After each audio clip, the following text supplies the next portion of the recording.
নারকেলের মাকড় দমনে সফল হয়েছেন যশোরের বাঘারপাড়ার ৬ গ্রামের মানুষ। কৃষি গবেষণা ফাউন্ডেশনের সহযোগিতা ও পরামর্শে মাকড় দমনে বিশেষ পদ্ধতি অনুসরণ করেছেন তারা। যশোর প্রতিনিধি আকরামুজ্জামানের রিপোর্ট। নারকেলে মাকড় দমন করতে কৃষি গবেষণা ফাউন্ডেশন ২০১১ সালে একটি প্রকল্প হাতে নেয়। প্রকল্পের আওতায় যশোরের বাগারপাড়া দরাজাট ইউনিয়নের ৬টি গ্রামের ২০০০ নারকেল গাছে মাকড় দমনে বিশেষ পদ্ধতি ব্যবহার করে সফল হন কৃষি বিজ্ঞানীরা। দেশে যে এতদিন একটা ভ্রান্ত ধারণা ছিল যে মোবাইল টাওয়ারের কারণে নারকেল হয় না, এই ধারণাটা দূর হবে এবং কৃষক মাকড় দমনের সময় উপযুক্ত সঠিক পদক্ষেপ নেবে এবং নারকেলের মাকড় দমন হবে। ফার্টিলাইজার এবং ইরিগেশন ব্যবস্থাপনা, আর একটা হলো মাকড়নাশক গাছে স্প্রে করা।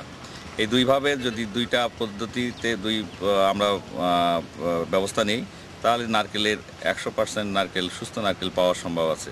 কৃষকরা খুবই এই বেল্টের আঞ্চলিক কৃষি গবেষণার এই প্রযুক্তি নিয়ে তারা খুবই লাভবান হচ্ছেন এবং তারা আরও চাচ্ছেন যে আরও ব্যাপক ভিত্তিতে সারা দেশে যাতে এই মাইটটা সবচেয়ে বেশি প্রবলেম কোকোনাটের জন্য।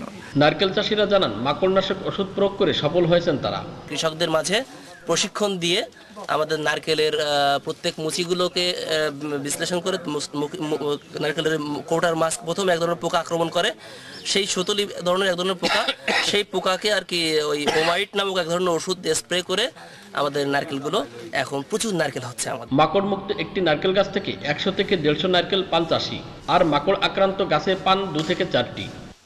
যশোর থেকে আকরামুজ্জামান, চ্যানেল আই।